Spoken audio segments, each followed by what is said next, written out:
क्रिरा आ अर्घ सुसासस तिमिर कांतार का वो अभेद्य अंधकार साक्षात उस 15 फुट ऊंचे मायावी नाग की पीड़ादायक और खूंखार गर्जना से फट रहा था। शौर्य की उड़ती हुई जादुई कुल्हाड़ी ने शून्य अस्तर के उस महारक्षक की दाईं हरी आंख को साक्षात फोड़ डाला था। उस विशाल गड्ढे आंख से काले रंग का अत्यंत जहरीला और बदबूदार रक्त फव्वारे की भांति उस काली पत्तियों वाली जमीन पर गिर रहा था, जिससे जमीन भी तेजाब की तरह जलकर छर्रर की ध्वनि कर रही थी। परंतु एक शून्य अस्तर, 7वें अस्तर के चरम चरण वाले दरिंदे की आंख फोड़ना उसकी मृत्यु नहीं, साक्षात उसके सबसे प्रलयंकारी क्रोध को निमंत्रण देना था। वो अंधा और पीड़ा से पागल हो चुका नाग अब रणनीति से नहीं, साक्षात एक प्राकृतिक आपदा की भांति लड़ रहा था। उसने अपने 15 फुट के विशाल और अजेय शल्कों स्केल्स वाले शरीर को एक भयंकर गति से हवा में घुमाया। उसकी वो मोटी और कांटेदार पूंछ साक्षात एक लोहे के खंभे की गति से शौर्य की ओर बढ़ी। शौर्य की पशु मुद्रा 100% जागृत थी। उसकी पार्श्विक इंद्रियों ने पूंछ के आने की हवा को भांप लिया। जूम! शौर्य ने अपनी भारी जादुई कुल्हाड़ी को ढाल की तरह अपने फौलादी सीने के सामने किया और अपने पैरों को जमीन में गाड़ दिया। परंतु रुद्र अस्तर और शून्य अस्तर के बाहुबल का वो अंतर यहां अपनी सबसे वीभत्स सच्चाई दिखा गया। धड़ामम! नाग की पूंछ साक्षात कुल्हाड़ी से टकराई। टक्कर इतनी अकल्पनीय थी कि शौर्य की कुल्हाड़ी उसके हाथों से छूटकर 10 गज दूर जा गिरी और उस प्रहार का शेष बल सीधा शौर्य के सीने पर पड़ा। शौर्य का विशाल पहाड़ जैसा शरीर साक्षात किसी तोप के गोले की तरह हवा में पीछे की ओर उड़ा और क्रैश की ध्वनि के साथ एक अत्यंत प्राचीन और कठोर वृक्ष के तने को चीरता हुआ जमीन पर जा गिरा। क्रैक! शौर्य के सीने की 3 पसलियां एक साथ चटक गईं। उसकी अजेय लौह त्वचा आयन स्किन शून्य अस्तर के उस पार्श्विक प्रहार का पूर्ण दबाव नहीं सह सकी। शौर्य के मुंह से विशुद्ध लाल रक्त का एक बड़ा फव्वारा निकला, जिसने उसकी दाढ़ी और उस काली जमीन को लाल कर दिया। शूरवीर इरा, जो चंद्र पाषाण के दूधिया प्रकाश में सुरक्षित खड़ी थी, खौफ और पीड़ा से चीख उठी। उसने अपनी मुद्रिका से लौहपाश रस्सी निकालने का प्रयास किया। पीछे रहो इरा! शौर्य ने अपने मुंह से गिरते रक्त को थूकते हुए एक भयंकर और कांपती हुई दहाड़ मारी। वो अपनी फौलादी कोहनियों के बल उठने का प्रयास कर रहा था। उसकी सांसें साक्षात किसी टूटी हुई धौंकनी की तरह चल रही थीं। तभी उस नाग ने शौर्य को संभलने का एक पल भी नहीं दिया। सुसस! एक पलक झपकने की गति से उस विशाल मायावी नाग ने हवा में छलांग लगाई और शौर्य के शरीर के ऊपर आ गिरा। इससे पूर्व कि शौर्य अपनी पशु मुद्रा की फुर्ती से वहां से भाग पाता, उस नाग ने अपने 15 फुट लंबे लोहे जैसे कठोर शरीर को शौर्य के चारों ओर लपेटना शुरू कर दिया। 1 चक्र, 2 चक्र, 3 चक्र। शौर्य अब उस शून्य अस्तर के महारक्षक के मृत्युपाश डेथ कॉइल्स में पूर्ण रूप से कैद हो चुका था। नाग ने अपने शरीर को इतनी भयंकर पार्श्विक ताकत से कसना शुरू किया कि शौर्य का पहाड़ जैसा सीना साक्षात सिकुड़ने लगा। कड़क कड़क! शौर्य की लौह त्वचा अब स्पष्ट रूप से चरमरा रही थी। उसकी बाकी पसलियां और उसके विशाल कंधों की हड्डियां उस अकल्पनीय दबाव से टूटने की कगार पर पहुंच चुकी थीं। शौर्य के फेफड़ों में हवा जानी साक्षात बंद हो गई। उसकी सांसें घुटने लगीं। उसकी सर्द पुतलियां बाहर की ओर उभरने लगीं।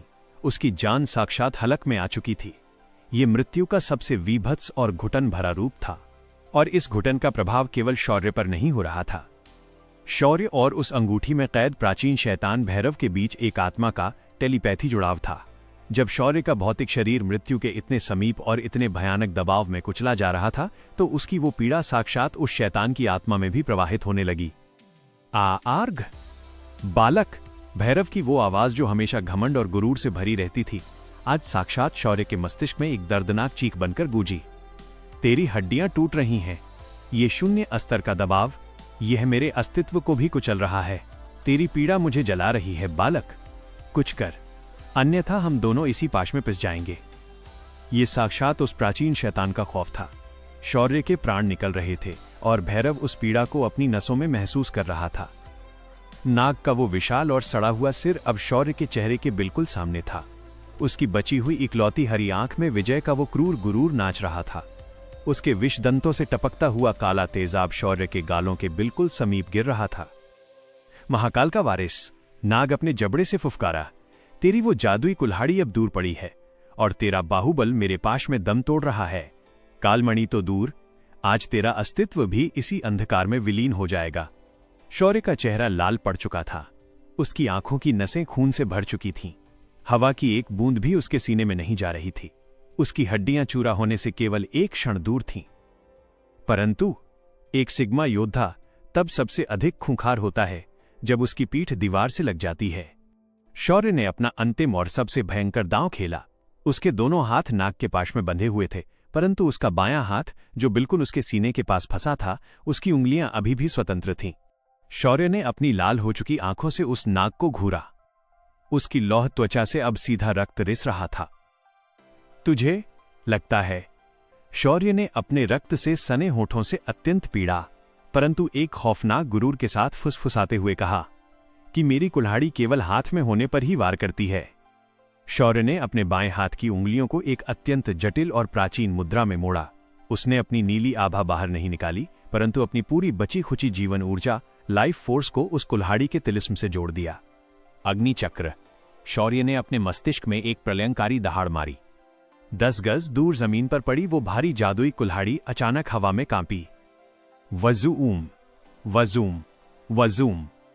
कुल्हाड़ी हवा में उड़ी, परंतु इस बार वो सीधे वापस शौर्य के हाथ में नहीं आ रही थी।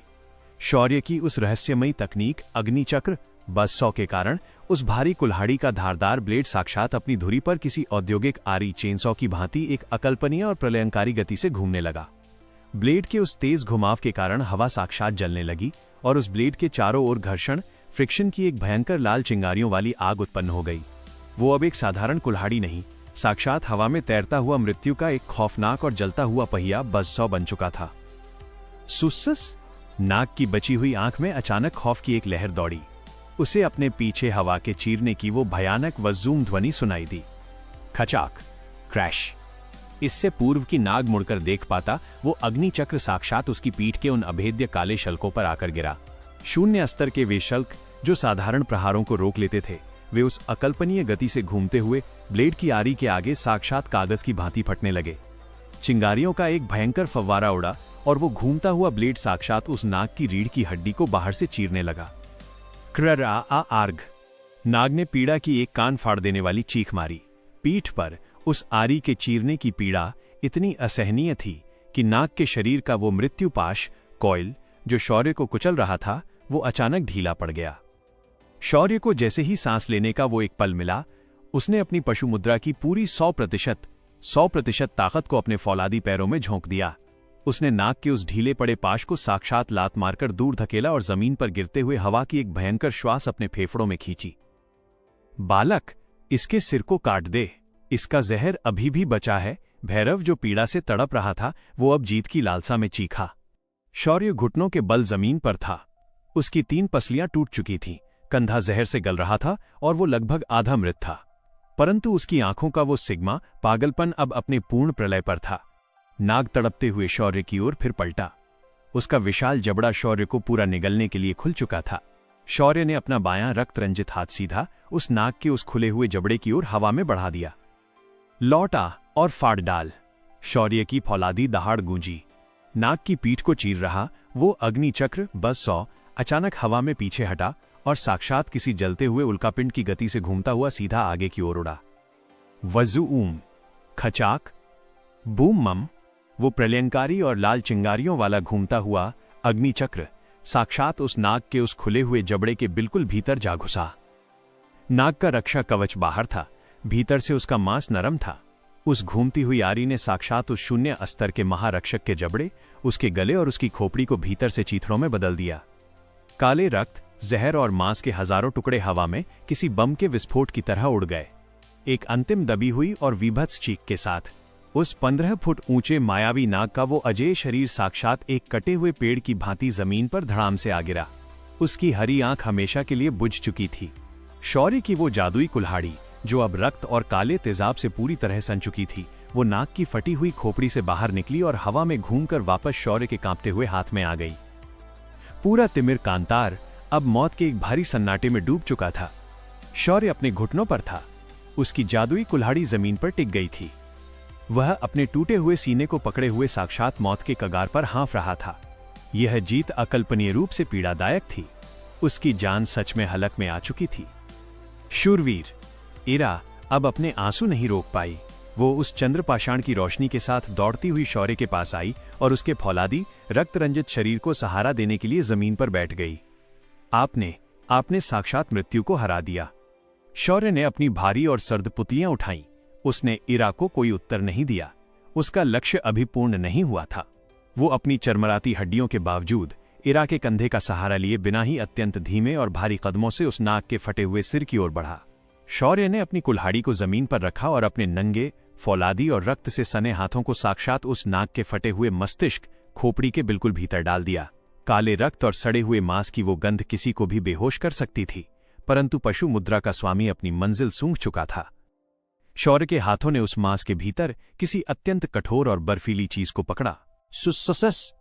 जैसे ही शौर्य ने उस चीज को बाहर खींचा, पूरे अंधकार में साक्षात एक अकल्पनीय, गहरी और खौफनाक हरी रोशनी फूट पड़ी। शौर्य की फौलादी मुट्ठी में एक अत्यंत प्राचीन, गोल और दहकती हुई मणि थी। उस मणि के भीतर साक्षात कोई जहरीला धुआं और किसी नाग की आत्मा तैर रही थी। वो थी काल मणि। जैसे ही शौर्य की उंगलियों ने उस मणि को पूर्ण रूप से स्पर्श किया, उस मणि के भीतर से एक अत्यंत प्राचीन और जहरीली ऊर्जा की भयंकर शॉकवेव निकली, जो साक्षात शौर्य की नसों को चीरते हुए उसके रक्त में घुल गई। वो ऊर्जा इतनी प्रलयंकारी थी कि शौर्य के फौलादी शरीर में एक भयंकर कंपन छूट गया। उसकी आंखें साक्षात उस मणि के हरे प्रकाश से चमक उठीं। बालक, अंगूठी के भीतर से भैरव साक्षात दर्द और खौफ के मिश्रण से चीखा, तारांकन, ये मणि, इसका जहर सीधा तेरी सोई हुई चौथी मुद्रा की ओर बढ़ रहा है। यदि तूने इसे नियंत्रित नहीं किया तो ये तुझे अंदर से गला देगी। शौर्य अपनी जगह पर लड़खड़ाया, परंतु उसने अपनी मुट्ठी में उस मणि को इतनी भयंकर ताकत से कस लिया कि उसका गुरूर साक्षात उस काल मणि के जहर को भी चुनौती दे रहा था। महाकाल के वारिस की जान हलक में थी, परंतु उसकी वो बहुप्रतीक्षित चौथी मुद्रा, नाग मुद्रा, अब जागृत होने की साक्षात कगार पर खड़ी थी। तिमिर कांतार के उस अनंत और मृत अंधकार के बिल्कुल केंद्र में अब एक अत्यंत खौफनाक और सर्द हरी रोशनी धड़क रही थी। यह रोशनी उस कालमणि से निकल रही थी जिसे महाकाल के वारिस शौर्य ने साक्षात उस शून्य अस्तर के मायावी नाग की खोपड़ी को फाड़कर अपने नंगे हाथों में दबोचा हुआ था। मणि से टपकता हुआ वो हरा और काला प्राचीन जहर शौर्य की हथेलियों से रिसकर जमीन पर गिर रहा था, और जहां भी वो जहर गिरता वहां की ठोस जमीन साक्षात तेजाब की तरह छर्रे की ध्वनि के साथ पिघलकर धुएं में बदल रही थी। शौर्य की सांसें उखड़ी हुई थीं। शून्य अस्तर के उस नाग के मृत्युपाश ने उसके विशाल सीने की 3 पसलियां तोड़ दी थीं। उसके बाएं कंधे की लौह त्वचा उस नाग के तेजाब से पूरी तरह गल चुकी थी, और वहां से सीधा उसका कच्चा मांस और हड्डियां झांक रही थीं, जिनमें असहनीय जलन हो रही थी। वह साक्षात अपने प्राणों की अंतिम सीमा पर खड़ा था। बालक, उस मणि को तुरंत नीचे फेंक दे। अंगूठी के भीतर से भैरव की आवाज में पहली बार एक अकल्पनीय खौफ और घबराहट थी। वह प्राचीन शैतान पागलों की तरह चीख रहा था। यह कालमणि शून्य अस्तर के सबसे शुद्ध और शापित जहर से बनी है। तेरी लौह त्वचा टूट चुकी है। यदि तूने इस कमजोर और टूटे हुए शरीर के साथ इसे धारण करने का प्रयास किया तो ये मणि तेरी नसों में खौलता हुआ सीसा भर देगी। तू अंदर से गलकर साक्षात राख का ढेर बन जाएगा। शौर्य का पहाड़ जैसा शरीर कांप रहा था, परंतु उसके होठों पर एक अत्यंत सर्द, हिंसक और सिग्मा मुस्कान फैल गई। उसकी गिद्ध जैसी पुतलियों में उस मणि की हरी रोशनी एक पाश्विक गुरूर के साथ नाच रही थी। एक वारिस अपने हिस्से की पीड़ा से मुंह नहीं मोड़ता। भैरव, शौर्य की आवाज उसके टूटे हुए सीने से एक खौफनाक घड़घड़ाहट के साथ बाहर आई। मुझे अपनी चौथी मुद्रा की भूख है, और ये भूख मुझे मौत से भी अधिक जला रही है। शूरवीर, नहीं, इरा, जो उस चंद्रपाषाण की दूधिया रोशनी में खड़ी थी, उसने शौर्य के इस वीभत्स इरादे को भांप लिया। वो उसे रोकने के लिए आगे बढ़ी। कदम वहीं रोक लो इरा। शौर्य ने एक ऐसी पाश्विक दहाड़ मारी कि पूरा जंगल कांप उठा। यदि तुमने मुझे स्पर्श किया तो ये जहर तुम्हारी परछाई को भी राख में मिला देगा। यह महाकाल के वारिस की व्यक्तिगत नरक यात्रा है। इरा के कदम वहीं जम गए। उसकी आंखों से खौफ और बेबसी के आंसू छलक पड़े। वो केवल एक मूक दर्शक बनकर अपने रक्षक को मौत के इस नंगे नाच में उतरते हुए देख सकती थी। शौर्य ने अपने दाएं हाथ में दबी उस कालमणि को अपनी आंखों के सामने उठाया। उस मणि के भीतर साक्षात एक धुएं वाला नाग फड़फड़ा रहा था। मत कर, मूर्ख बालक, मेरी आत्मा तुझसे जुड़ी है। तेरी ये पीड़ा मुझे भी जला देगी। भैरव अब साक्षात गिड़गिड़ा रहा था, परंतु महाकाल का वारिस रुकने वाला नहीं था। शौर्य ने एक भयंकर और खौफनाक गर्जना की और उस दहकती हुई जहरीली कालमणि को सीधा अपने बाएं कंधे के उस खुले गले हुए और कच्चे मांस वाले घाव में साक्षात पूरी पाश्विक ताकत से धंसा दिया। गच सुसासस। जैसे ही वो कालमणि शौर्य के सीधे मांस और नसों के संपर्क में आई, समय साक्षात वहीं रुक गया। आर्घ। एक ऐसी कान फाड़ देने वाली, अकल्पनीय और दर्दनाक चीख शौर्य के कंठ से फूटी जिसने साक्षात उस तिमिर कांतार के ऊपर छाए अभेद्य बादलों को भी कंपा दिया। परंतु यह चीख केवल शौर्य की नहीं थी। शौर्य के मस्तिष्क के भीतर वो प्राचीन और अजेय शैतान भैरव साक्षात पीड़ा से तड़प उठा। उस टेलीपैथी के जुड़ाव के कारण कालमणि का वो शून्य अस्तर वाला जहर साक्षात भैरव की रूह को भी तेजाब से नहला रहा था। एक शैतान का ऐसा वीभत्स रुदन साक्षात किसी भी कमजोर इंसान को पागल करने के लिए पर्याप्त था। शौर्य का विशाल शरीर उस झटके से साक्षात हवा में उछला और घुटनों के बल उस काली जमीन पर आ गिरा। वो पीड़ा साक्षात नर्क से भी बदतर थी। जैसे ही मणि उसके मांस में धंसी, उस मणि से एक प्रलयंकारी हरा और काला जहर सीधा शौर्य के रक्त में मिल गया। शौर्य की फौलादी बाहों, उसकी गर्दन और उसके चेहरे की नसें साक्षात सूजकर मोटी हो गईं। वे नसें अब नीली या लाल नहीं, बल्कि दहकती हुई हरी और काली हो चुकी थीं। उसकी त्वचा के ठीक नीचे साक्षात खौलता हुआ तेजाब दौड़ रहा था। ऐसा लग रहा था मानो सैकड़ों जहरीले नाग उसकी त्वचा के नीचे रेंग रहे हों और उसके मांस को भीतर से नोच रहे हों। शौर्य ने अपने दोनों हाथों से जमीन की मिट्टी को इतनी भयंकर ताकत से नोचा कि उसकी उंगलियों के नाखून टूटकर खून से सन गए। उसने अपने दांतों को इतनी जोर से भींचा कि उसके अपने ही होंठ फट गए और वहां से काला रक्त बहने लगा। क्रैश। कड़क। उस जहर की गर्मी इतनी भयंकर थी कि शौर्य के शरीर के भीतर की वो लौह त्वचा, आयरन स्किन, साक्षात पिघलने लगी। उसके सीने से और कंधे से साक्षात हरा धुआं उठने लगा। उसका शरीर भीतर से जलकर राख हो रहा था। बालक, हम समाप्त हो जाएंगे, इसे निकाल फेंक। भैरव की आवाज अब केवल एक दर्दनाक कराह में बदल चुकी थी। परंतु शौर्य की आंखों में वो पशु मुद्रा का अजेय गुरूर अभी भी जीवित था। उसने हार नहीं मानी। अपनी नसों में खौलते उस जहर को उसने अपनी रुद्र अस्तर की आभा से लड़ने के लिए खुला छोड़ दिया। उसके शरीर के भीतर दो प्रलयंकारी ऊर्जाओं का साक्षात महायुद्ध चल रहा था। एक और शून्य अस्तर का वो प्राचीन जहर जो उसे मारना चाहता था, और दूसरी ओर महाकाल के वारिस की वो अजेय इच्छा शक्ति जो उस जहर को अपना गुलाम बनाना चाहती थी। इरा अपने घुटनों पर बैठी कांप रही थी। उसने ऐसा विभत्स दृश्य जीवन में कभी नहीं देखा था। शौर्य की आंखों की पुतलियां साक्षात पीछे पलट चुकी थीं और उनमें केवल एक अंधा कर देने वाला हरा प्रकाश भर गया था। ये दर्दनाक तांडव पूरे एक प्रहर कई मिनटों तक चला। और फिर जब लगा कि शौर्य का शरीर इस तेजाब से पूरी तरह फट जाएगा, अचानक एक भयंकर बदलाव हुआ। शौर्य की वो पशु मुद्रा, जानवरों वाली शक्ति जो अब तक उसे सूंघने की ताकत दे रही थी, उसने उस नाग के जहर को अपने भीतर सोखना आरंभ कर दिया। उसकी वे काली और हरी नसें जो फटने के कगार पर थीं, वे अचानक शांत होने लगीं। धड़क, धड़क, धड़क। शौर्य के विशाल सीने में एक अत्यंत भारी और प्राचीन धड़कन गूंजी। उसके कंधे के घाव में धंसी वो कालमणि अब वहां नहीं थी। वो पूरी तरह से पिघलकर साक्षात शौर्य की हड्डियों और उसके रक्त का एक अजेय हिस्सा बन चुकी थी। अचानक बूमम, शौर्य के शरीर से एक अकल्पनीय, प्रलयंकारी और जहरीली हरी शॉकवेव चारों दिशाओं में विस्फोटित हुई। वो शॉकवेव इतनी खौफनाक थी कि उसके संपर्क में आते ही आसपास की जमीन की वे काली पत्तियां, वे प्राचीन वृक्ष के तने और यहां तक कि उस 15 फुट ऊंचे मृत मायावी नाग का वो विशाल शरीर भी साक्षात छर्र की ध्वनि के साथ गलकर 1 सेकंड में राख के ढेर में बदल गया। इरा ने तुरंत अपनी मायावी मुद्रिका का रक्षा कवच अपने सामने कर लिया, अन्यथा वो भी उस अकल्पनीय जहरीली हवा में गल जाती। शौर्य का शरीर अब कांपना बंद हो चुका था। उसने अत्यंत धीमी गति से अपनी फौलादी हथेलियों को जमीन पर टिकाया और अपने घुटनों के बल से सीधा खड़ा हुआ। इरा की आंखें फटी की फटी रह गईं। शौर्य का वो बायां कंधा, जहां मांस गल चुका था, वहां अब कोई घाव नहीं था। उस कालमणि के जहर ने उसकी लौह त्वचा को साक्षात एक नए और अत्यंत खौफनाक रूप में परिष्कृत अपग्रेड कर दिया था। उसके बाएं कंधे और बाह पर अब साक्षात उस महानाग जैसे अभेद्य, काले और हल्के हरे रंग के शल्क स्केल्स उभर आए थे। उसकी टूटी हुई पसलियां उस पाश्विक जहर की रिजेनरेशन शक्ति से अपने आप जुड़ चुकी थीं। शौर्य ने अपनी आंखें खोलीं। उसकी वे गिद्ध जैसी सर्द पुतलियां अब साधारण नहीं रही थीं। उसकी आंखों के बीच में साक्षात एक पतली, सर्द और खूंखार काली लकीर स्लिट आ चुकी थी, बिल्कुल किसी प्राचीन नाग की भांति, और उन आंखों के चारों ओर एक अत्यंत वीभत्स और जहरीला हरा प्रकाश तैर रहा था। शौर्य ने एक गहरी श्वास ली और जब उसने उसे बाहर छोड़ा तो उसके होंठों से साक्षात हरे रंग का एक हल्का सा जहरीला धुआं बाहर निकला। महाकाल के वारिस ने साक्षात मृत्यु को पीकर उसे अपना गुलाम बना लिया था। तेरा गुरूर साक्षात इस शैतान को भी डराता है। बालक, भैरव की आवाज जो अभी भी पीड़ा से कांप रही थी, उसमें अब एक अथाह खौफ और सम्मान का मिश्रण था। तूने साक्षात मौत को अपनी नसों में पाल लिया है। शौर्य ने अपनी दोनों फौलादी मुट्ठियों को कसा। उसकी रगों में अब अकल्पनीय ताकत का सैलाब उमड़ रहा था।